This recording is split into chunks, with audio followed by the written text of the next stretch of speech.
Hello, everyone, and welcome back. This is Warline Comics. This is my first episode, and I'm glad to be joined today by a friend and a co host for this episode, Jack Fisher, who has been a YouTuber longer than I've been. He's one of the nerdiest fans I've seen out there, and I'm glad to be joined by him to discuss a character that we both love dearly. But first and before all of that, how are you, Jack? I'm doing great. Thank you so much for inviting me.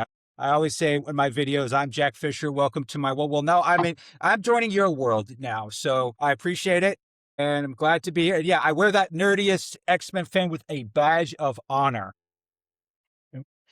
Yeah, we all wear that badge. Like, we love that badge. It's probably the best in nerd Yes. culture. Like, and I'm speaking Yes. as a nerd who loves everything. Like, I read Marvel, DC, a little bit into Image. Like, I'm into everything. Yeah. So, yeah, Awesome. X-Men fan, like being an X-Men fan is definitely the best thing that you can be. And Mhm. sometimes it can be the worst thing in the world, depending on a lot of factors, as we are going to discuss here in a Yeah. few minutes. So, before we Yeah. get started, I think that we should introduce what we're going to talk about and how we feel about it in a general way. So, what we are going to discuss is Phoenix Resurrection, the return of Jean Grey Hmm. by Matthew Rosenberg, and a lot of Hmm. collaborators that we'll give them credit once we start talking about the issues. And before that, I want to know what made you a fan of Jean Grey and what made you a fan of X-Men, and what did you think about that era as a whole, the era of Jean being dead and coming back and all of that stuff.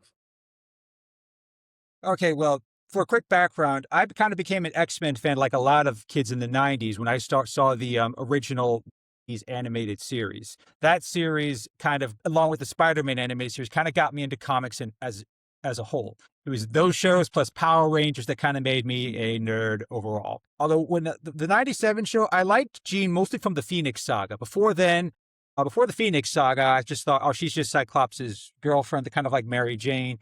But Phoenix Saga kind of changed my perceptions of her. Not just because she suddenly got to do a whole lot more. It's just that she became so powerful, so unstable, and yet she never lost her humanity, despite everyone trying to push her to it. It really changed my perception of the character. And I kind of, every time there was an episode where she didn't get to do much, that was kind of disappointing to me. And that kind of it started her becoming my favorite character. And then later on, it really wasn't until X-Men Evolution came on, because after the X-Men series ended, kind of went through a period where I didn't really pay as much attention to a lot of comics, just kind of followed them casually. But then X-Men Evolution came on, and that was another version of Jean Grey. It did have the Phoenix in it, it did have teases of it, but that really kind of got my X-Men fandom back going, and it hasn't really stopped since. Rough part was X-Men Evolution came out right around the Grant Morrison, which I know we're going to talk about later on. So yeah, Jean was really the star, really good in that show. But around the same time that show was on, she was killed off in the comics, and she stayed dead for 15 years. And it was a weird state for Jean fans, because if you love her in the shows like X-Men Evolution, suddenly, in the comics, well, why is she dead? Go to Ultimate X-Men. Well, Ultimate's now going to hell. So it was it was a bad time to become a Jean Grey fan. And it got to a point where they would often tease Jean's return. I don't know if you're going to talk about that famous cover, Uncanny X-Men. I think it was 511 when it teased Jean coming back, even though it was Madeline. Yeah, But they had a that's whole, from the yeah, Sisterhood arc, right? yes, the sisterhood arc. You're correct. And that yeah, that era was such it was really frustrating. Phoenix End song kind of teased it, really didn't do anything. Things like Hope Summers looking just like Jean, and they kept teasing. And every time someone would ask about Jean, I remember, because I followed comic conventions at the time, they would say, there's a little girl with red hair and green eyes running around in the future. Keep an eye on her, wink, wink. Turns out that wasn't the case, although we did kind of get a little retcon to that. So we Yeah, could talk about that later if you want. sure. I think, So yeah, yeah. following Gene through that era was a real test of patience. But when Phoenix Resurrection kind of came out, it felt like the patience was finally rewarded, because I actually met Matthew Rosenberg twice at Comic-Con, and I thanked him overly constantly for making Phoenix Resurrection. Actually, as I'm sitting here right now off to my side, I have a signed copy of Phoenix Resurrection issue number 3 looking at it right now. It has his autograph on it, also Stephanie Haas. So, yes, it's a really important comic to me, and I'm so glad that I had a chance to meet him and get that signed. So, that's a very good part of my collection. That's awesome. So right next to me, or in my hand right now, is this custom-made House of X hardcover. So we are Oh, gonna discuss sweet. this. Yeah, we are gonna I don't know why the camera can't show it. We are gonna discuss it because I think that Phoenix Resurrection was one of many comics that was leading directly into this.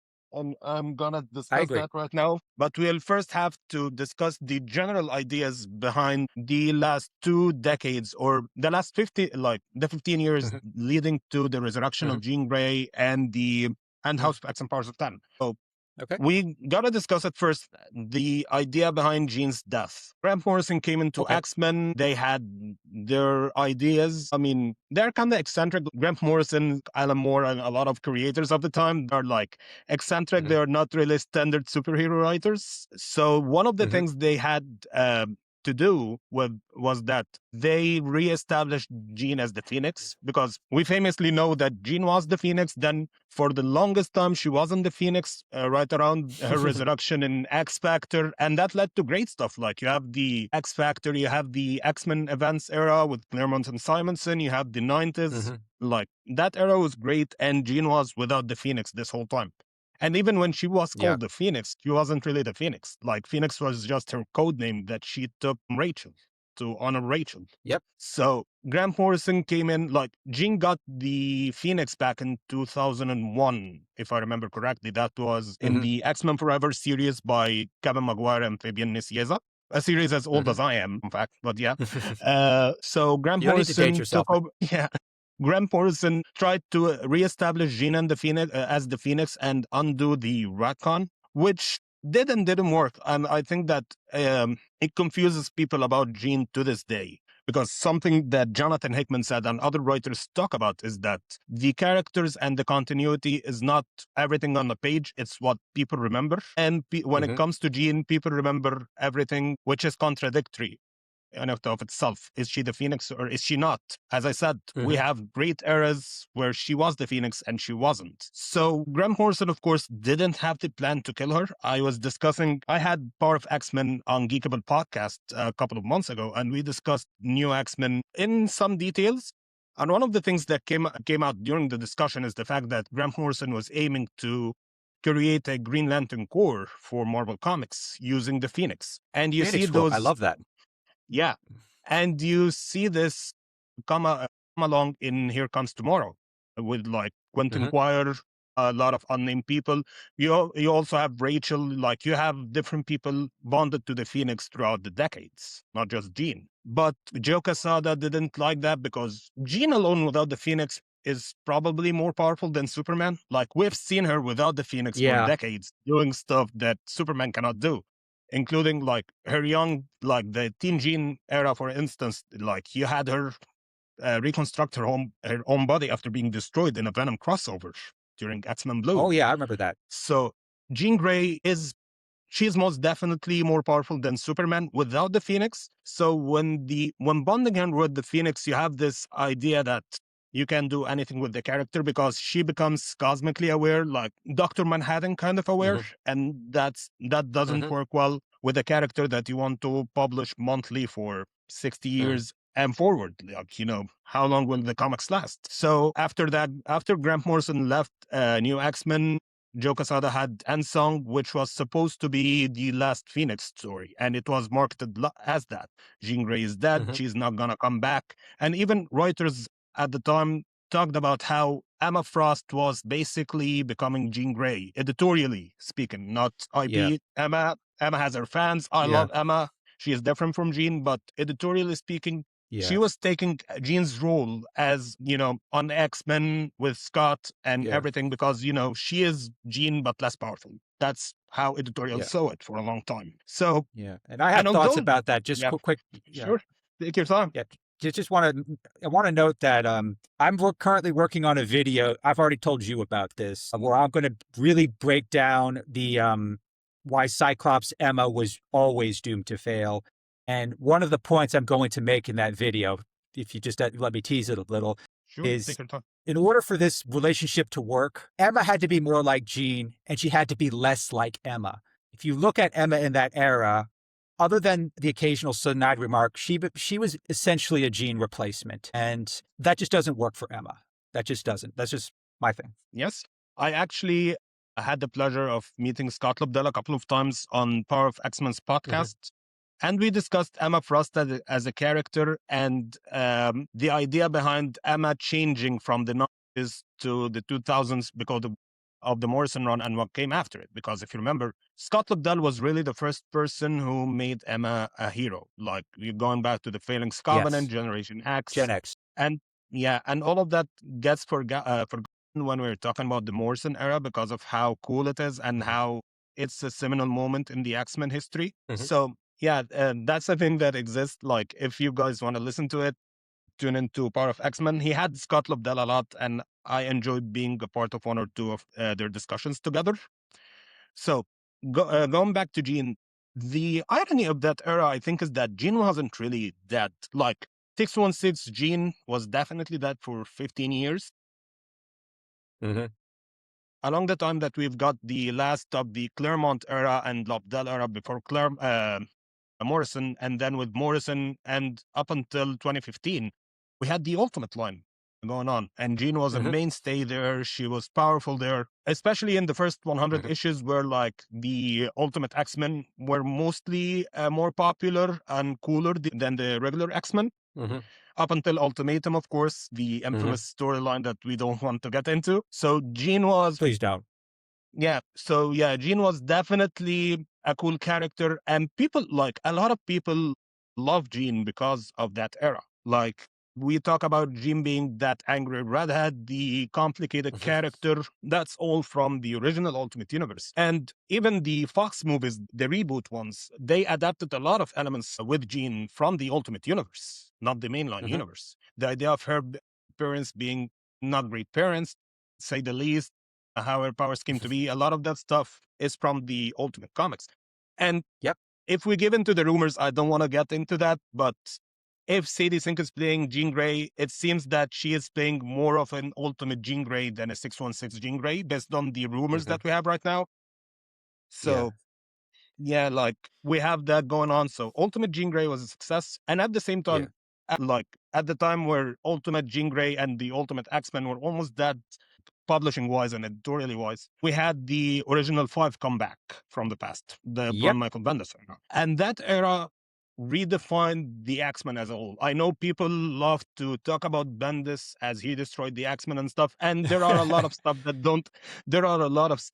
don't age well with the Bendis run, especially taking it as a whole, both Uncanny Mm-hmm. and the all new X-Men. Bendis excels in writing characters really well and writing teen characters really well. And That he does. one of the people that benefited the most out of that run, and even later runs down the line for the whole Young X-Men era, was Jean. Because Mm-hmm. Jean was not the leader of the X-Men. Like right before the Morrison run started, Scott Lobdell did an arc. I think it was called Eve of Destruction. I can't remember right now. And she was trying to be the leader of an X-Men group, and she wasn't working well. Brian Michael Bendis made her into a leader, like with that a Mm-hmm. whole Young X-Men era, because she didn't want Cyclops to be the leader. There was a lot of relationship drama, especially between teens who discovered that their future is not as bright as they wanted it to be. So she became the leader, and she grew into being a leader through that era. Mm-hmm. But as you said, the fandom was not the same. We had Kid Scott was Yeah. also great at the time, but everyone wanted to see the original X-Men back, the original Cyclops that you have known for decades, Jean, with the people who experienced Inferno, who experienced the Morrison run, the extension era, all of that stuff. So Jean was missing, and that was an issue. So Mm-hmm. around that time, of course, we have the destruction of X-Men because of the rights and all of that stuff that's related to the MCU and the Fox universe. Yep. But yeah, that wasn't great, and we are gonna discuss this. Like this is why I brought up House of X earlier. The idea that in 2017, 2018, major X-Men characters were dead, and that signified basically the death of the brand. because you had Jean dead, you had Cyclops dead, you had Wolverine dead. Like Wolverine, love him or Yeah. hate The him, big he three. defined. Yeah. Yeah. Yeah, like Wolverine defined the X-Men for a generation, especially Hmm. around that time when Hugh Jackman was like, I think around 2017, 2018, like Logan came out. So like Hugh Jackman was still the Yeah. top of his game as Wolverine. Everyone knows Wolverine. Hmm. So it was a weird time. And Xavier was dead. Xavier was also a big deal throughout the Fox movies and the 90s cartoon and all of that. And you saw these characters come back to back to back, like Matthew Rosenberg, and at the time Charles Soule was working with him, and Kelly Hmm. Thompson and others, and they all brought back the characters. Jean Grey was the first to be resurrected, but she was not the last. Nope. And they all came back within a few months, within like with one another. Like I think it's Jean, then Scott, then Xavier, and I'm forgetting when Wolverine came back to life again. So that's basically where like what led to Phoenix Resurrection become a thing. And I think that we should start discussing the issues. First and foremost, let's Okay. give the credits where credits are due. So we have Matthew Rosenberg as an artist. Rachel Rosenberg did the color art for the 5 issues. We have Travis Lanham as the letterer, and we have a bunch of varying cover artists. Like I cannot get into all of that. We will discuss first issue 1. The pencils were by Lionel Francis Yu and inks by Hmm. Jerry Alanguillen. I'm sorry if I butchered that. So okay, the recap for issue 1 reads as follows. I'm using the Uncanny X-Men I can't remember if it's .net or .com site. Like I took the notes from there It's and I .net. pasted it It's in a dot. .net. Yeah, thank you. So the summary goes that there are strange psychic disturbances and echoes, like echoing across the world or the planet, and the X-Men are trying to investigate it because they detect a mutant, but it's not really a mutant. They Hmm. don't know what's happening, and the telepaths are slowly being attacked. At the time, we had the Jean Grey series by Dennis Hopeless with Teen Jean, which Hmm. led into Jean Grey's resurrection. We had most of our telepaths in that book doing what they were doing, and they were not available to help the X-Men. Yeah. Psylocke was in that. Emma was in it. Rachel. Yes, Rachel was in this book, but she was knocked out. Like she was the first character to be knocked out by the Phoenix. And later on, we had Cable, who people forget is a telepath, but even he was knocked out by the Phoenix, which is funny to Yeah. consider. Like this whole book is about Yeah. He's Jean supposed to be Grey powerful. and her, yeah, like Jean Grey's relationship to her family and friends. And Hmm. the first 2 people that the Phoenix knocks out are the people who are nearest to Jean, like her Hmm. kids. So, like, Hmm. there's some irony in that. What do you think about that Yeah. so far? There's also, yeah. Well, I think it shows that the Phoenix is being strategic, because one of the things that was also going on just before this book came out was there was the Phoenix Force was active in the Thor comics under Jason Aaron. I don't know if you read that part, Yes. but there was a time when the Phoenix was trying to find new hosts. It was in Echo for a while. But the thing Yeah. about that would go on to be a major theme of Resurrection is that the Phoenix can change hosts, can inhabit other. We saw that happen in Phoenix Endsong. We saw it happen in Avengers versus X-Men. But no matter what host it gets, it's not a host that gives it what it needs. So you could the one host that always seems to resonate with the Phoenix Force the absolute most is Jean Grey. And when I see this first part of this first issue, I see the Phoenix is saying, "I cannot lose her again. I'm going to take as many potential threats off the board as possible." So that's how I sort of Yeah. see that. Yeah. And I think I wrote it down in my notes somewhere, but the Phoenix Force and Jean are like Venom and Eddie, where like Venom can get 1,000 different hosts, but it's Mhm. never the same as Eddie. Even if the other hosts are Yeah. fan favorites, like people like Flash Thompson. Some people like the current Mhm. Jean, sorry, not Jean Grey, MJ being the Mary Venom Jane. host. Yeah, you have Yep. Dylan. So, but it's always gonna be Eddie, which is also more Yeah. meta than being a status quo, like because everyone knows Eddie Brock as Venom from the movies. Everyone knows Jean Grey Mhm. from the movies and the shows as the Phoenix. So like it's a Phoenix. meta thing that as Phoenix, I'm sorry, thing that is always gonna be translated into the comics. Like it's gonna present itself I as agree. a narrative. So Yeah. yeah. then we have the X-Men, like moving on, we have the X-Men investigating what's happening all over the planet, and they keep encountering dead people, like dead X-Men and dead X-villains, and they Yeah. keep fighting They're them, not and no quite. one knows Yeah. what's happening. Yeah, Yeah. and that theme continues throughout the 5 issues. And it continues in an awesome way. Like this book, while I'm reading it for the first time in a few years, I think, it reminds me of Green Lantern Rebirth by Jeff Johns and Ethan Van I Sciver. remember that. Yeah, that's a Yeah, long time ago, but yeah, I can see the parallels. yeah. Because like everyone is investigating the murder, there are unnatural things happening. People are almost vilifying the person resurrected, being Jean and Hal. Like there is some element of body horror going around in the comic. Like you can see it Hmm. one to one, which I appreciate. Like, and I'm a Green Lantern fan, I'm a Phoenix fan, and I appreciate the Hmm. similarities that I always see between the two franchises and the two Hmm. characters, especially like Hal and Jean. Yeah, it's So Parallax. It's kind of similar. Parallax is kind of yes, like Dark Phoenix when you think about it.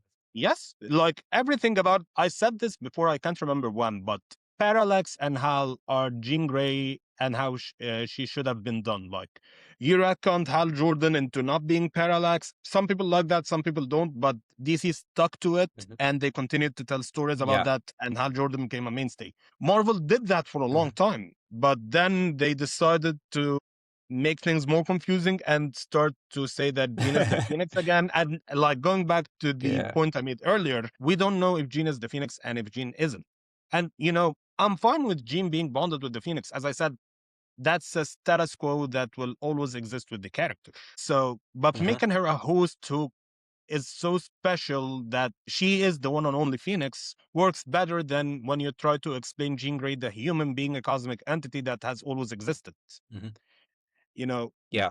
again, we come to the Eddie Brock and Venom dynamic. What do you think? Yeah, I think that's a good parallel because no matter, yeah, I know I have mixed feelings about what's going on now with Venom and Mary Jane, but at the same time, I know it's kind of a given that Venom is always going to be more affiliated with Eddie Brock than anyone else. There's Yeah. no amount of it's like when they're trying to make Emma Frost the new Jean Grey, she was never going to be that, and Yes. or when Rachel was dressed up like Marvel Girl for a while. I don't know if you remember that era. Yeah, I remember it. This was The Ed like, Brubaker era. yeah, I think that was in, yeah, the Ed Brubaker era. Um, yeah, you cannot. There's only you can't do. You can only do so much to Yeah. try to replace it. And I guess Phoenix Resurrection kind of did a. It really went a long way, and then later I think Kieran Gillen he kind of solidified it that yeah, Jean Grey and the Phoenix are you can't take them apart. Now, the nature of the Yeah. connection is often shifting and evolving. I imagine it's going to keep evolving, whatever happens in the comics moving forward. But what Phoenix Resurrection did, is it really reminded us all that no matter how many hosts the Phoenix has, it's always going to come back to Jean. Yeah. And I think it's interesting that we have made the parallels appear between Jean and Eddie, because Rachel and Mhm. Dylan represent something special about those bonds. And the idea is that Dylan Brock, like what Al Ewing has explored with Dylan in the previous Venom relaunch after Donny Cates, is that Dylan is both the son of Eddie and Venom. Like he has Venom in his DNA. And in a similar vein, Rachel has always had that because Rachel is born to a Jean Grey who never died on the moon. So technically, it's Yeah. like if we're gone with the retcon version of it, she's not. She is the daughter of the Phoenix inhabiting a clone of Jean's body. That's if we go with the Jim Shooter retcon from X Factor. That's a big if. Yeah, like so. Like Rachel and Dylan represent the nature of the bond between Eddie and Venom and Jean and the Phoenix and how inseparable Mhm. they are. So, I mean, it's an interesting idea to think about because we will come back to that. Like, we will always come back to that discussion, at least until somehow, somewhere they decide which version of Jean Grey and the Phoenix they will stick to. And I think Mhm. that I hope I hope that they stick with the idea of that she's the special host who will always be the Phoenix because I think that's what my hope too. yeah, because I'm fine with her being the Phoenix, but I just want her to be a character. She is still Mhm. human. She cares about everyone. And I think that Yeah. Alex Becknadel, for instance, played with this idea recently in the X-Men Infinity comic he did with Jean Grey and Cyclops. And Hmm. he talked about how Jean Grey and the Phoenix are inseparable, and Jean Grey was chosen by the Fire, but Jean Grey is always elevated by the people around her. Like he talks about how Jean Hmm. and Scott's bond is they are as inseparable as the Phoenix and Jean, because Scott Hmm. wasn't chosen by the Phoenix as a host, kinda, but he was always a But main Jean, part, yeah, like yeah. of Jean's life. And we will discuss that as we go into the mini further, like further down the line in the events of the miniseries. So I think that Mhm. issue two, like issue one ends with, since we're talking about Cyclops, issue one ends showing Jean Grey in this one division type of reality. Let's call it that, post Hmm. one division world, where Jean Yeah. doesn't know who she is, but she's surrounded by people that are all dead. Her dead family, her dead friends, including Annie. And, it ends with Hmm. the cliffhanger that we see Scott Summers alive, Yeah. which was a It's big like, deal, and it's not just definitely a any big Scott. deal. Yeah. Yeah, Yeah. take Yeah. your time. Well, yeah. Well, not just any Scott. I think what's compelling about that final page is it looks more like the Scott Summers that she knew when she was still like with the original five, like in the early days when he was still kind of he dressed a little nerdy. It gave the impression, oh, they're still, it's like they're dating, they're still in like the early blossoming phases of their relationship. It's kind of like everything is ideal because it's very much like a WandaVision. It's kind of reminds me of I don't know if you saw the WandaVision of how when Quicksilver showed up at the end of that episode. Remember that? Yeah, everything is cool. I think that the idea the Phoenix was trying to make, like, as we come to discover later on in the mini, the Phoenix was trying to give Jean everything that she wants so that they can bond together again. Because Phoenix Yep. was trying to detach himself from Jean, sorry, was trying to detach herself from the Phoenix. Matt Rosenberg Hmm. went on to Power of X-Men a few years ago, and he was discussing how this we don't see that, but the idea is that Jean Grey, whatever was happening with her in the Dennis Hopeless maxi series, like um, a young Jean kind of bringing Jean Grey back to life, but as a ghost, it triggered something within Jean that she wants to be separated from the Phoenix. And that's why Mm. later on she has the black costume, because we know Jean as the White Phoenix of the Crown. She had that white costume, and the Yes. black costume was supposed to like indicate the difference between how things were back then and how things are now, Hmm. desperately trying to get her life back. So as we move to issue two, I think that issue two doesn't have, like, it continues the same beats from issue one, but the interesting things are the fact that the X-Men discover that a lot of anomalies occur around places that mean so much to Jean Grey. Like they Yeah. begin New to go, Mexico. yeah, and you have New Mexico, you have the Savage Land, you have places Hmm. that mean a lot to Jean Grey, even Genosha, which was a Mm. big part of the Morrison era. Like Jean Grey spent a lot of Hmm. time there, and there was a lot of shenanigans. I'm sure even if no, like the people listening to us didn't read the comics, they probably saw X-Men '97 and know what Yep. the significance of this place is to Jean. And so we just move along to issue like two and three, with Jean Grey starting to feel that there is something wrong with her reality.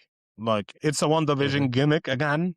Okay, like this mini came before a WandaVision, I think 3 or 4 years before WandaVision. It did. But the idea itself is not new. Like the idea of the hero being stuck in an alternate reality, like it wasn't unique Hmm. to Jean or to Wanda. Like Wanda did it in 2001 in Kurt Busiek's Hmm. Avengers, and before that, we had the Age of Apocalypse, kind of different but similar. You have the Age of Axe. Like this idea is not new to or unique to Jean Hmm. Grey or Wanda.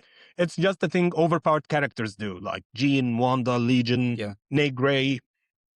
What do you think about that Yeah. that premise? Yeah. Well, what I think about this in this particular situation, what I think issues 2 and 3 really kind of establishes, this isn't something Jean herself created. This is something the Phoenix is creating. Like it's using a carrot rather than a stick. It's not trying to force itself into Jean. It really wants to say, Jean, I can give you everything. I can create a world where all your loved ones are still here. Everyone you miss is still here. Because just bringing her back to life, that's not automatically going to get her to say, "Oh, hey, let's be it. Let be my. I'll be your host again." It's because I think on some levels, and maybe we might have to think back how things went in the Morrison run, is how when I read some of the later parts of that run, Jean did not felt the burden of the Phoenix. It was starting to overwhelm her, and plus it didn't help that Emma was prodding and prying on her constantly, and how everyone around her was kind of pushing her. I I think, and plus, we had what was going on with the Jean Grey miniseries under Dennis Hopeless.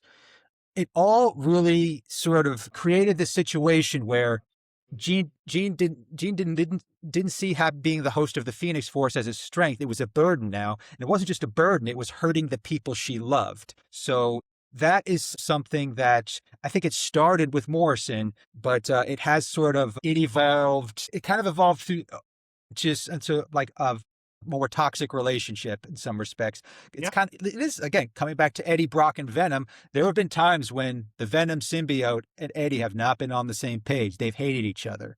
I mean, if you saw the movies, they have had gone through they go through periods where they are just not liking each other, and they want to at one point they tear each other themselves apart. So but what Phoenix Resurrection is doing is the Phoenix is essentially saying, okay, we messed up. We kind of had I'm not on her good side, so I'm going to do everything I possibly can to make her happy, make her feel like, hey, it's okay. We can be together again. It does sound like a toxic ex when you frame it like that, but Yeah. that's how I see 2 and 3. Yeah, it's definitely like that. And this is echoed further in issue 5. But I think that the issue with the Phoenix for a long time, especially in a world like with AVX and post AVX, is that people tried to mine the Grant Morrison era, but the Grant Morrison era was complicated. As I said, it's full of convoluted stuff. Editors didn't Yeah. want that to be canon. Like, so for a long time, Jason Aaron specifically had to reestablish what the Phoenix is. Like, as you mentioned, he had Thor, he had Wolverine in the X-Men. Jason from 2012 with AVX till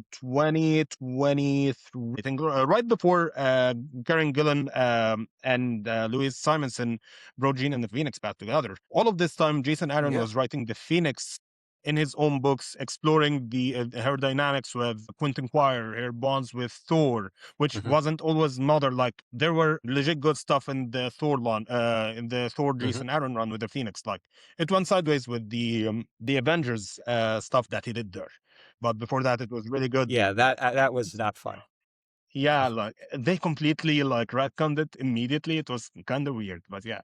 Uh, That's a sign. so yeah, I think that Jean Grey and the Phoenix were portrayed as toxic relationship for a long time, especially post the retcon. Like, you had to deal with Yeah. when they did the retcon, especially after Inferno, when Jean was merged with the Phoenix and Madeline. You had this trio fighting for control. You had fighting about their identity, because the three people Yeah. are think that they are Jean Grey, and to an extent, that's true. They are three sides of Jean Grey, and Yeah. that was a topic that I plan to do a whole episode about in the near future, and I hope to have you on as well.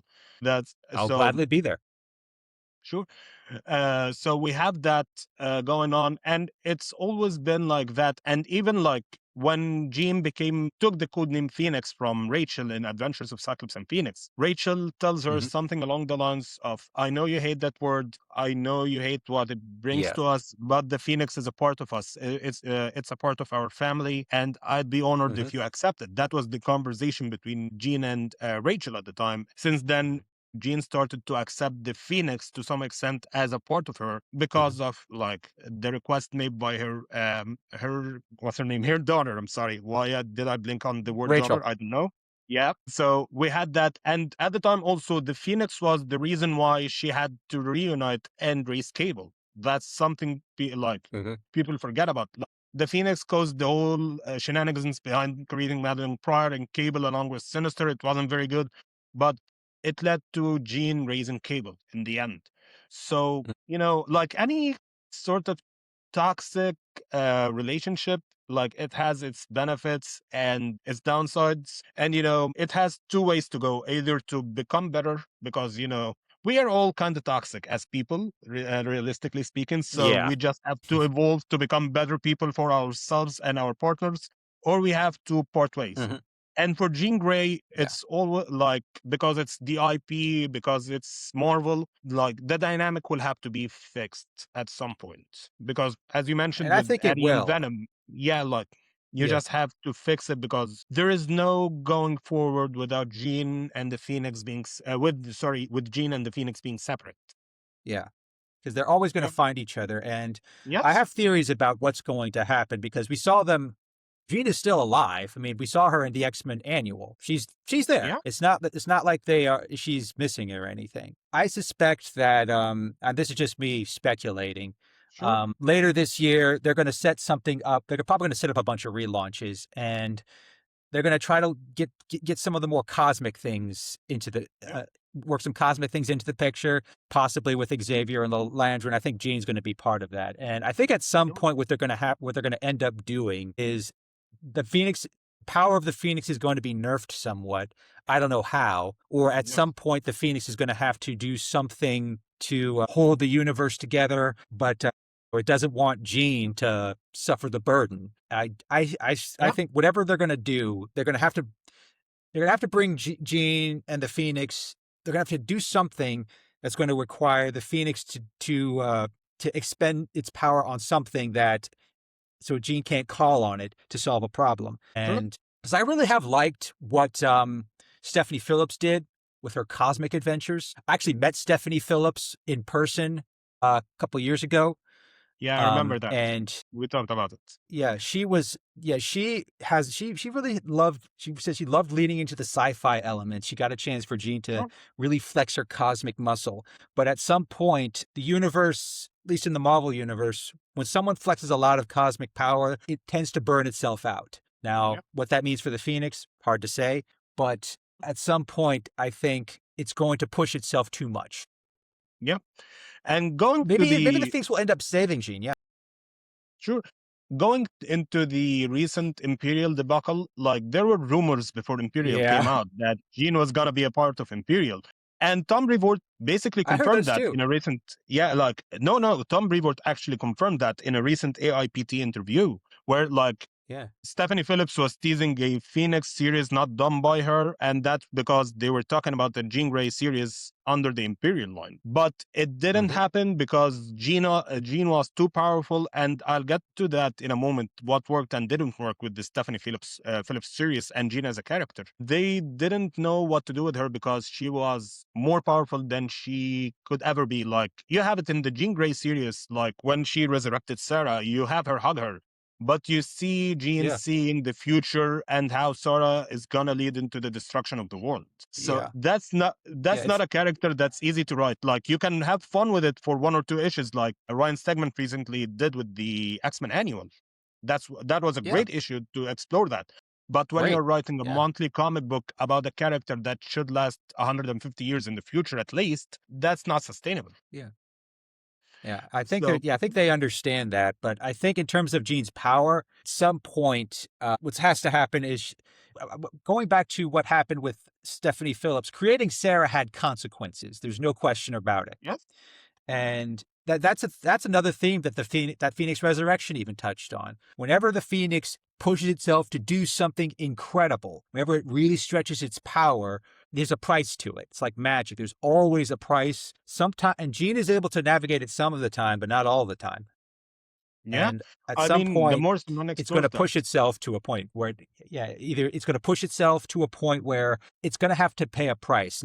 It's a question of, does it want to pay the price or does it want to make its host pay the price? And I think the dynamic that was set up in Stephanie Phillips' run is the Phoenix is very protective of Jean. We saw that here in Phoenix Resurrection. It does not want to hurt its host the same way the Venom symbiote does not want to hurt Eddie. But it is going to need to, it has to be self-aware. And that's a problem with the Phoenix Force. It has been since Chris Claremont. And again, it showed here in Phoenix Resurrection and wasn't until I think issue 4 where we started to see, okay, this thing does not have a healthy attitude towards it and its host. Yeah, I think that, going back to the Morrison run, which I have conflicting feelings about because of Gene, but one of the things Morrison did well at the end of the run is that you see Gene pure, away from the burden of the Phoenix, away from the burden that Scott unintentionally created on her because of his own traumas, being possessed by Apocalypse, the affair, and all of that stuff. And you Hmm. see Jean trying to fix the timeline. And what she does is that she has to sacrifice Scott. This is a Jean who had a few issues earlier. She had a lot of complicated feelings that she kissed Logan. She was maybe into Phantom X. Like, she didn't know what she felt about her marriage at the time and her Hmm. relationship with this Scott. But once all of that mess, like, was removed from her eyesight, like, she started to see things clearly, and she realized that Scott Hmm. Summers is her one and only love, as she has always known. Yeah. And to Yeah. fix the universe, it took her sacrificing him. And you Yeah. have the last 2 pages of the Here Comes Tomorrow is Jean crying while saving the universe because she has to give up Scott. Yeah. And that is a relevant issue. And I'm gonna mention that in my Cyclops Emma video, because Sure. that sacrifice that she had to pay, that price that she has to pay, well, Jean paid the price on during Morrison's run. And I think what happened here, flash forward now to Phoenix Resurrection, and it's the Phoenix that has to pay the price. It's Yeah. kind of, you think, when you look at it from her death to her rebirth, it's like the dynamic is flipped. Like, do you want to have to make someone else pay the price, or do you want to pay the price? Because one way or another, you can't get around this. Doesn't matter how cosmically powerful you are. And it kind of also plays into, you mentioned how Jean was had all these conflicting feelings. That's actually a core trait of who Jean Grey is. Even if you watch the old X-Men 90s Yes. cartoon, she is a character whose emotions overwhelm her a lot. And she doesn't, she is like, she's not Cyclops in that she doesn't think tactically. She's not Wolverine in that she thinks, with anger. She's not Beast in that she thinks with intellect. She's kind of all over the place with her passions. And one of my Yeah. personal theories why she fell for Cyclops so hard is because he's so disciplined. His mind is so ordered. And I think that's something that she can never do. She could never order her mind and her emotions the way Cyclops can. Yeah. And it is a weakness for her. And it's one that the Phoenix does exploit. Others exploit Yeah. it too. And I do think it shows really in Phoenix Resurrection, but it also showed, Morrison showed it too. So I think there's definitely some parallels there to note. Sure. I think that Jean represents us. She's the most human. Ironically, we talk about how she can easily be a boring character when you take Godot into account and Hmm. all of that. But she represents Hmm. human nature in a great way because you know what? She has, Hmm. as a normal human being, you'll always be attracted to whatever person you can see in front of you if he's hot enough and whatnot. And she has to, Yeah. you know, as a person, she has to make the mature choice that everyone does every day, where okay, I'm gonna stay with my partner who I love because just because I'm attracted to this person, I'm not gonna start an affair or do Yeah. anything wrong. And that's a human nature, and you see that even like the Bendis explores that really well. Like when Jean is like against Scott, she's against everyone, telling her that her future is doomed, she's gonna die. And Yeah. within that, like you explore Jean being angry about it. You explore Jean And being immature. compassionate, Yeah. immature Yeah. because she's a teenager, but at the same time you see her evolve into being mature really well. Like she knows Hmm. what she Yeah. wants, she understands herself. Like I think even as a teenager she understood herself perfectly, but she as a Hmm. human, like what we all do, she rejected feeling that she is destined to fail, she is destined to lose everything. Yeah. To And die. later on, Yeah. like what happened in the end of the Columbine run and extermination is that she realized that she is not gonna fail. Like especially around like the ending with her and Scott in Columbine's last issue of X-Men Blue and the ending of I remember Extermination. that. Yeah, it shows her the new hope because at the end of Extermination she realizes that Cable resurrected Scott. Another like this loss will Hmm. weigh on when we get to issue 5, and she realizes that everything can be great again. and I cannot Hmm. like losing something for a while doesn't mean losing it forever. And you explore that for like for a lengthy amount of time of Yeah. Krakoa. Like one of the things I enjoyed and didn't enjoy about Krakoa is that how it gave the Summers as a family great stuff to do. Like they had a happy life for a while.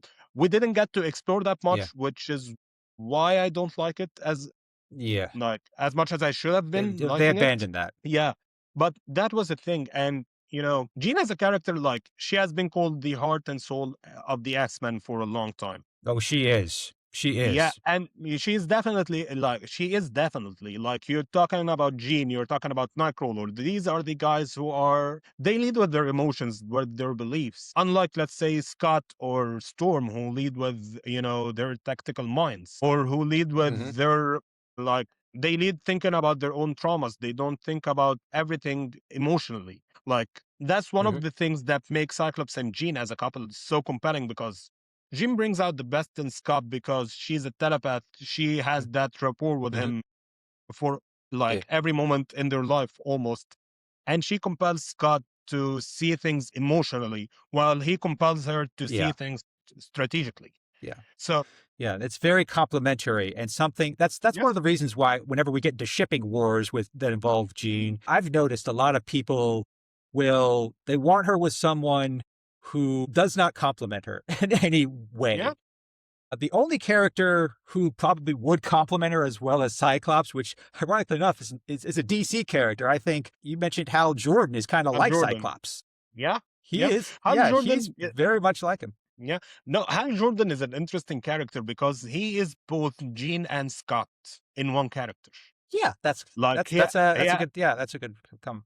he he leads with his emotion and his guts most of the time, which is a gene thing. Add to that parallax, the overpowered nature of him, and all of that. Like that's so gene. But at the same time, sometimes he's just strategic. He's just down in his luck and thinks that he's gonna lose everything, but you know deals with life. He's like, bring it Hmm. on. I can deal with whatever life brings on. Yeah. So he's both Gene and Scott melded into one in a lot of Yeah, ways. I And think yeah, I could totally see that. yeah, I love him for it. You know, there is like there are many Yeah. reasons why Green Lantern is my favorite DC comic, and that's one of the reasons. Like I came Hmm. into comics I came into comics late. I came into comics around 2016. Like superheroes have been a part of my life since I was a child, but it was more of the Hmm. cartoons like Power Rangers, X-Men Evolution, X-Men 97 from the Hmm. memes. Like I wasn't into comics, especially because I'm here in Egypt. Comics aren't easy accessible to me. So I came through the movies and all of that stuff.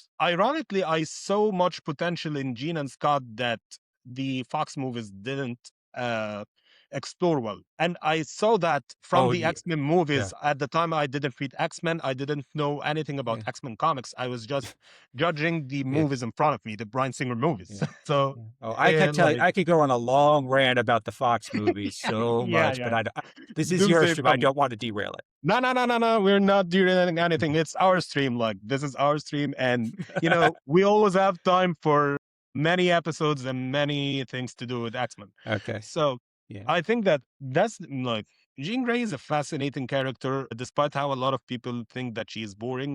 And you know, our discussion Hmm. proves that we keep going into tangents, Yeah. and they are all interesting, and all of those tangents bring us back to the main Hmm. topic. Because Yeah. the main topic is not really the Phoenix Resurrection; it's who Jean Grey is and what she Hmm. represents to X-Men comics.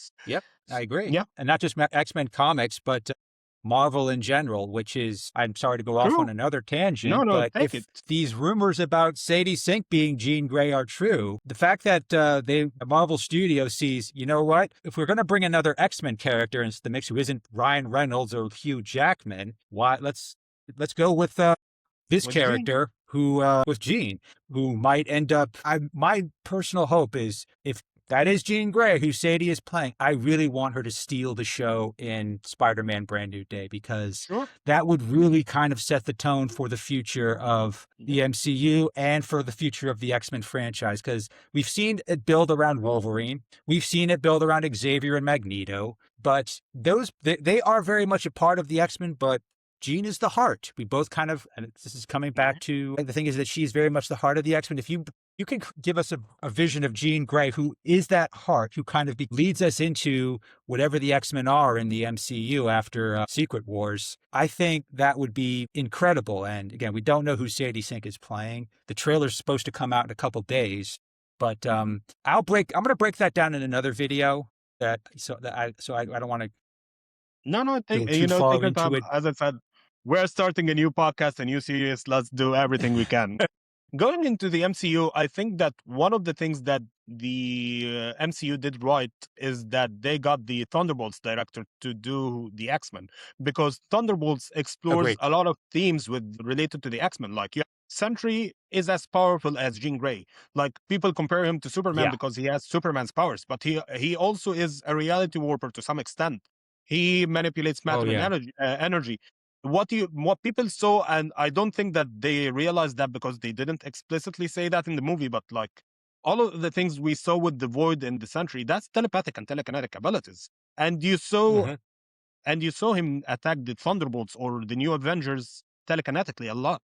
So, like, the themes of the Thunderbolt movie show that this director is capable of handling X-Men in general, not just Jean. Like, when we talk about overpowered characters in general, he made them all, like, he made the Sentry feel compelling and feel dark, but also Hmm. human. Like, you can believe that And this he was holding person, back. Bob, yeah, like, you can believe that this person, Bob, who is holding back power, like, is a great powerful character who has all of this darkness in him, but he is also Scott Lang like character who jokes a lot. He is kind of goofy.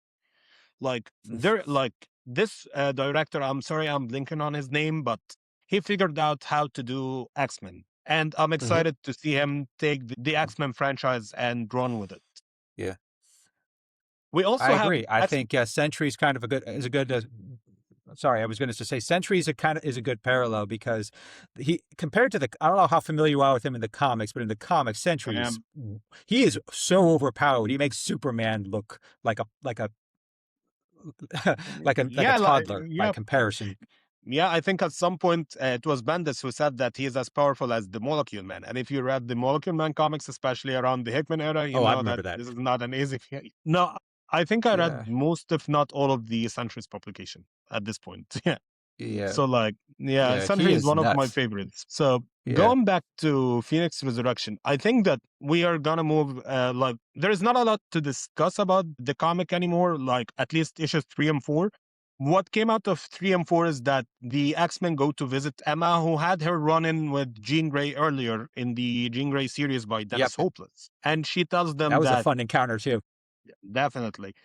Because this is a fun encounter because it harps on a fact a lot of people try to say that it didn't exist, but it always existed. And that's the idea that Scott Summers always loved Jean Grey more than anyone else.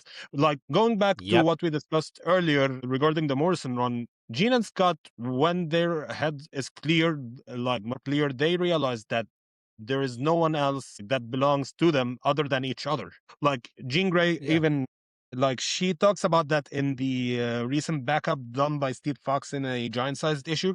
It Yeah. was, I remember I that. think I it know which was, one you're yeah, talking about. yeah, and you also have Giant that, size like, Miss Marvel. yes, thank you. We also have that, like, that explored throughout the era where Jean was dead, because, like, Joss Whedon brings that up a lot in his run. Yeah. Ed Brubaker and Mike Carey bring that fact up a lot. And you Hmm. act like people take this panel and say that it didn't happen. There is a panel in this issue where Emma says that she knows that Jean is gonna be in New Mexico because sometimes when she was intimate with Scott, Scott would think about Jean in New You think about Mexico. it. Yeah. Yeah, and Yeah. That's that's that famous actually panel from the not a Phoenix retcon. Saga. Yes, that's Yeah. not No, that's not actually a a retcon. retcon. That happened before a lot, and I think we see it in Ansong, if I remember correctly. Scott experiences that in and song, and that's not the only time. And even when Hmm. going back to the idea that they were gonna resurrect Jean as Hope, like Hope being the reincarnation or Jean Hmm. reincarnated, you had Mike Carey explore that during that saga. I think it was Messiah Complex. Yeah. You had a Hope seeing Jean and the Jean and Scott photo in the locket. You had Scott thinking Yeah. about I saved that Jean and panel. Yeah. Cable. Yeah, you have, like, in the beginning of the story, you have Scott reminiscing about Jean and Cable a lot, and, like, Emma comes in and she's like enough brooding or something. Like, it was kind of out of character for Emma, but also in character because she is jealous. So that's always been the dynamic between Jane Scott and Emma. Yeah, quick Like, note. That sure. Locket, that Locket. I think it was Uncanny X-Men. 493 is when it was actually when the Locket appeared, and then it wasn't, and then it was the end of the Messiah Complex trilogy where he gave the Locket to Hope. But the thing is, I feel like that was when that happened. They were really planning to make Hope Jean Hope resurrected Jean, because that yeah. Locket disappeared. Yeah, they were planning to do that, but I think that deep down, I'm glad they didn't because they were gonna ruin a lot about Same Jean here. as a character to make that. Like one of the things they thought about was that how Cable should raise her because she raised him and now he's paying her a favor, but that's not really a thing, you know. Yeah, Jean is his mother. I'm yeah, it would sorry, have been yes, poetic. she Yeah, she didn't give birth to him because the clone nature, but and even yeah, let's sideline genetics that he's genetically her son. She raised him. yeah, That's her son. The concept yeah, of a stepson is not a taboo. It's a thing that exists. yeah, It gets weirder when you think yeah. about the cloning issues and the fact that she is genetically his mother, but you shouldn't Hmm. alter that. And you shouldn't think of the idea as that Cable is repaying Jean for a favor. So Hmm. that was a weird thing Yeah, back in the day. yeah. So we have that the X-Men go to New Mexico. We have all like along the way there are people on the X-Men that represent the problem with the X-Men. So we have Old Man Logan and Hmm. Cyclops, Teen Cyclops, which again like they reflect Hmm. on the issues we have with X-Men as the main X-Men are dead. So you have Old Man Logan and Scott trying to remind Jean of who she is in issues 4 and 5. Hmm. Jean, of course, gets like she realizes what's happening. She starts to feel weird about everything going on because at that moment in issue Yeah. 5, she realizes that her family is dead. She realizes that Scott is dead, and there are Everyone a she lot loves of is things. dead. Yeah, like everyone she loves except Rachel and Cable are basically dead when it comes to her family.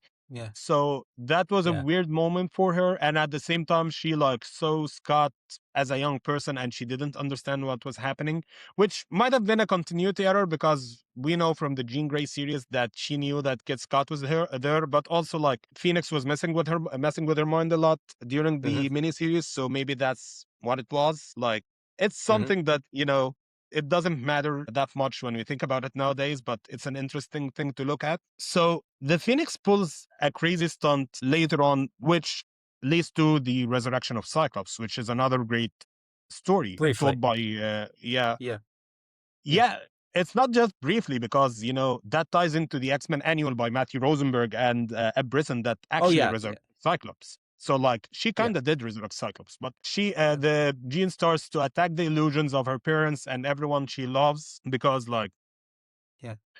She she is knows it's like, not I'm not, real at that yeah, point. it's not real. She doesn't want to give in to the Phoenix anymore and all of that. So the Phoenix pulls one last stunt and resurrects Cyclops, like main Yeah, hero Cyclops who like a died in last ditch IDX. effort. Yep. Yeah, And there is a sweet moment here. Like I talked about the clarity that oh Jean yeah, and Scott earned over the time, where they actually start talking to each other. Like Jean reestablishes the psychic rapport with Scott.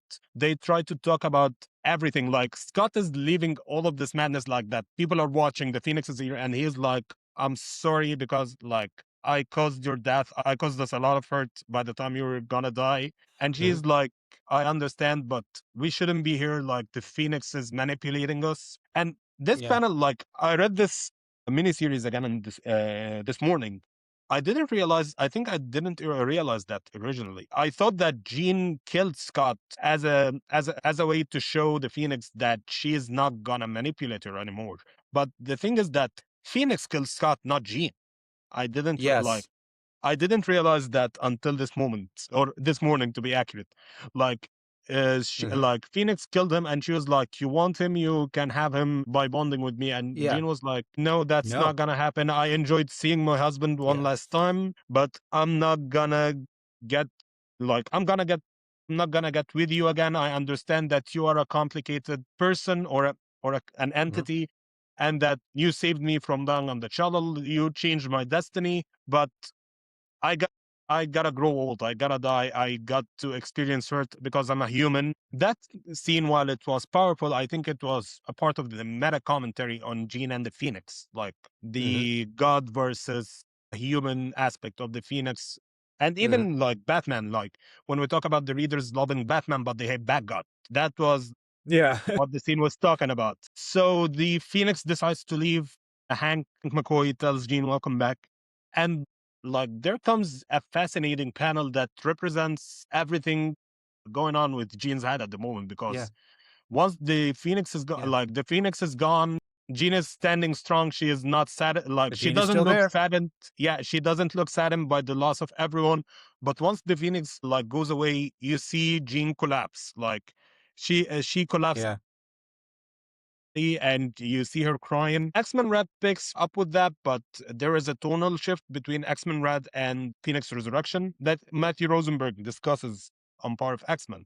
Like Matthew Rosenberg's plan was to include, like, he planned some dark stuff with Jean. Like, he wanted to explore the idea of Jean coming back to a new world that's darker than when she left it. You know, the mutants experienced death. Hmm. She lost everything and Oh all of yeah. that stuff. Tom Taylor didn't do that, but there were a lot of weird stuff about the Tom Taylor run, like a lot of great stuff and a lot of weird stuff that they were all about editorial interference and the Hmm. upcoming House of X event, which kept getting delayed because if you remember, House of X was supposed to come out 2018 right after Phoenix Resurrection and Hmm. that stuff. But then, like, it kept being delayed, so they launched X-Men Red. Then they relaunched Uncanny. Then they made this Age of X-Men thing, The, and then yeah, finally with we got Nate Gray. House and Powers. Yeah, then finally we got Yeah. House and Powers, and all of that stuff. You experienced a lot of rushness in its development. That's why some Hmm. of that stuff ages well, some of that stuff doesn't. I think Tom Taylor Yeah. is a great writer. But I think that Yeah. like I read Red X-Men Red recently, I can see where he was rushed. Like at some point, Yeah. Same especially here. It was yeah, definitely rushed. like around issue 4 and 5 forward, he was definitely rushed, and he talks about that because he was being rushed because they were gonna get Uncanny X-Men relaunched as a weekly, and then after that was supposed to be House and Powers, but then House and Powers didn't come out, so they had to keep Matthew Rosenberg going, and like Mhm. that was a weird era in it of itself. But I think overall, while people don't look at the Matthew Rosenberg era and the Colors era as a great era, I think it was a great editorial shift because we started getting the X-Men back. At that time, Disney was finalizing the Yeah. acquisition of Fox. We were talking about the introduction of the X-Men in the MCU. So, like, X-Men editorially were starting to be in a good place again, which they haven't Yeah. been for almost They 10 needed to that. 15 Yeah. years. Yeah. We could. Yeah, they needed that.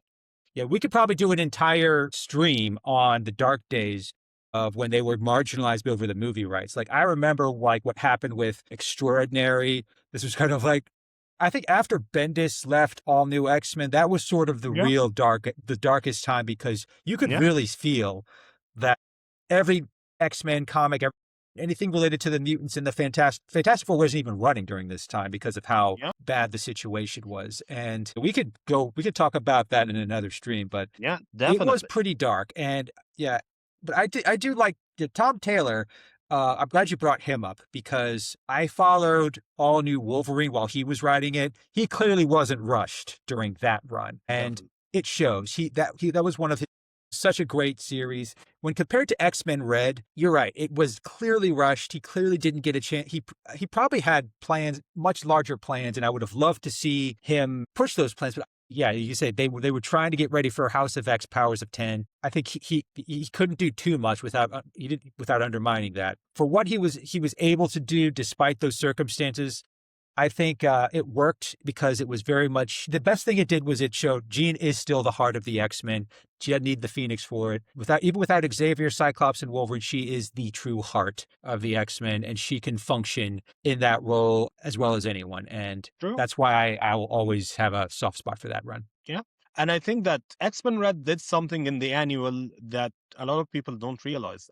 And that is Jean, before getting her her young teenage self memories, she decided to lead the mutants and try to continue Cyclops' work.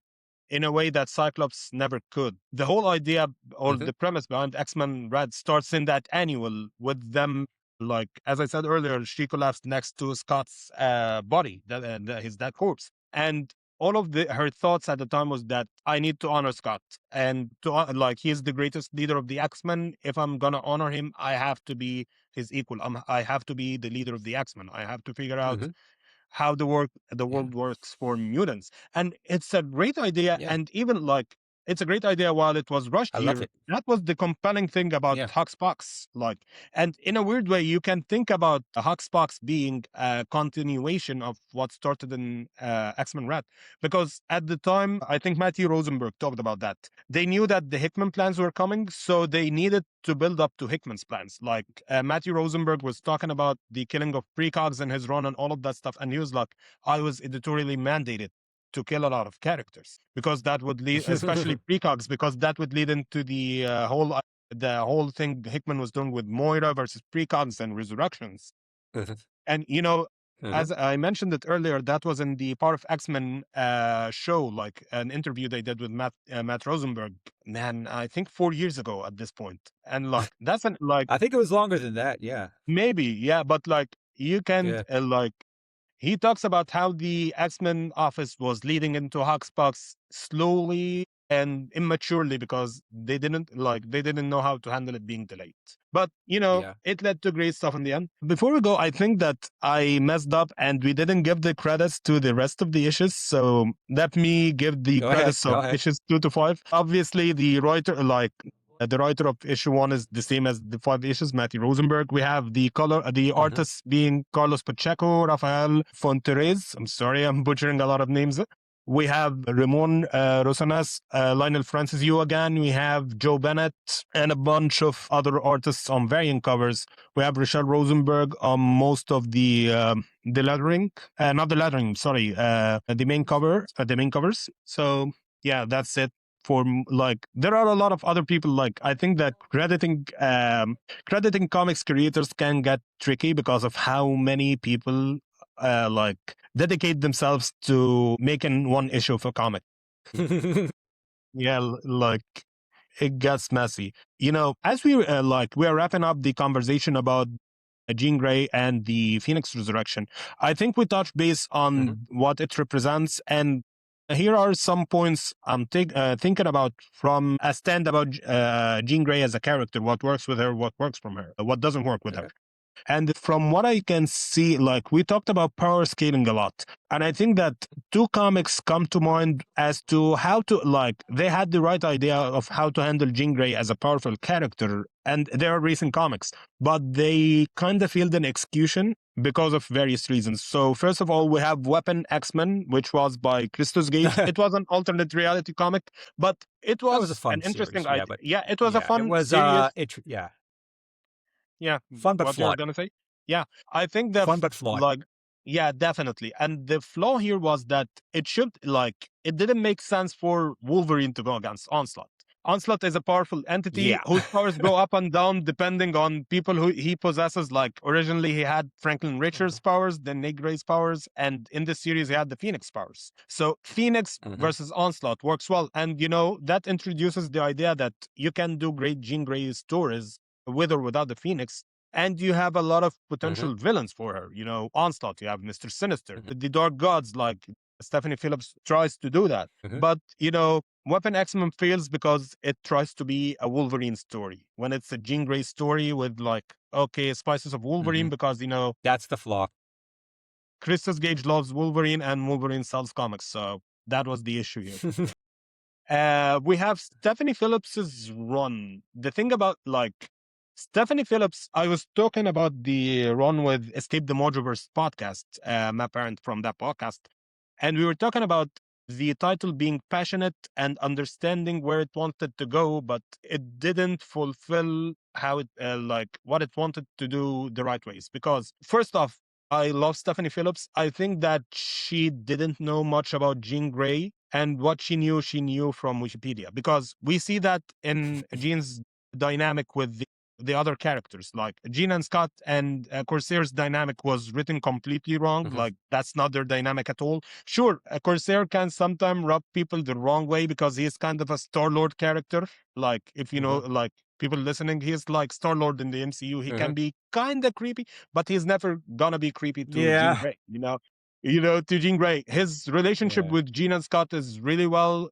They're not on the outs as Stephanie showed it. She didn't Hmm. dive well into Jean and Cable. I think she mischaracterized it a lot. Like Jean kept calling I think Cable's so. stepson, stepmom. Like that's not Jean and Cable at all. Yes, old man Cable is always like he's like his father. He's not emotionally intelligent. He doesn't Yeah. talk about people as like people close to him. He is always the soldier, but Jean is his Hmm. mother. And like we die like after extermination, there is a great one shot called The Exterminated, where you explore Jean's relationship with Cable. You explore Jean and Hope's relationships with Cable as his daughter and his mother. So Hmm. like Stephanie didn't play with that well.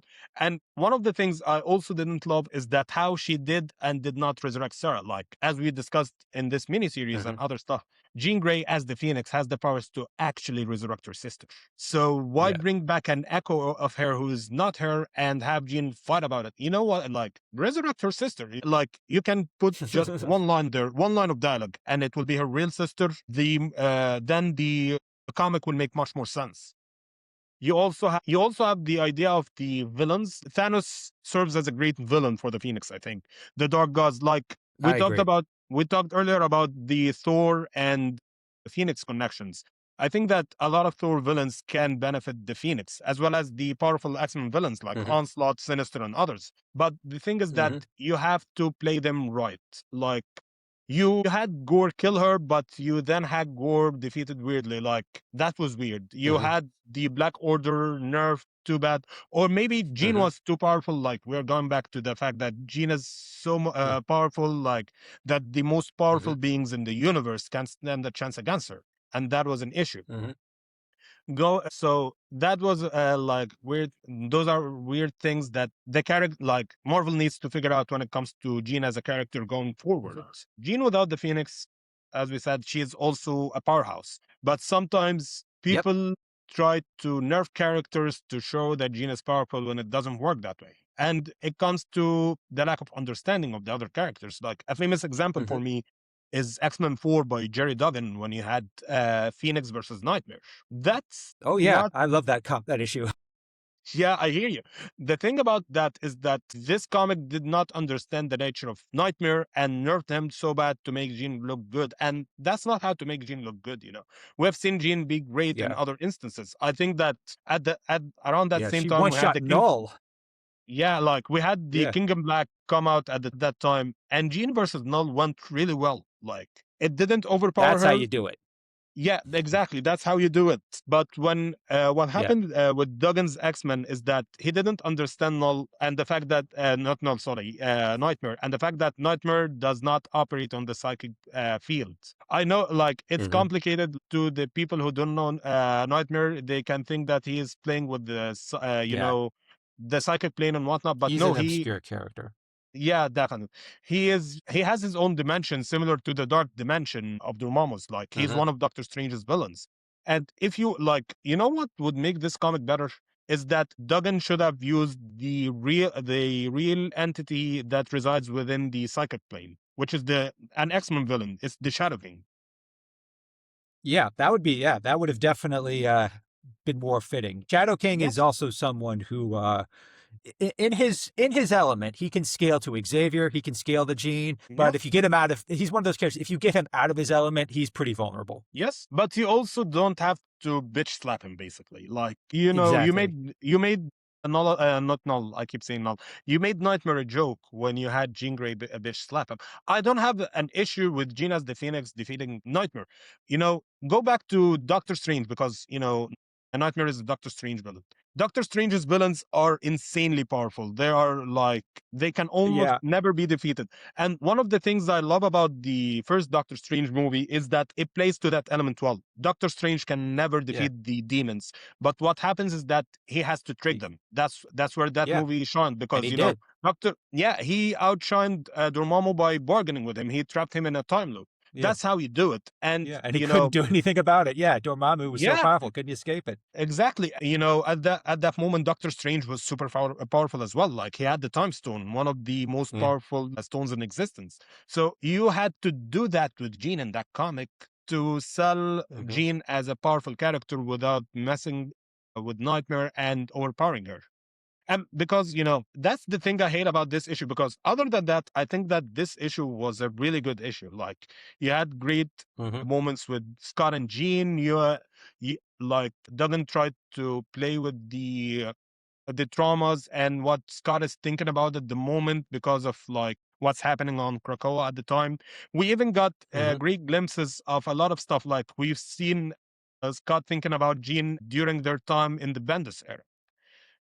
Fact Hmm. that I know a lot of people to this day still don't realize that the Bendis X-Men were the real X-Men. They're just the younger versions, Yeah, and they were.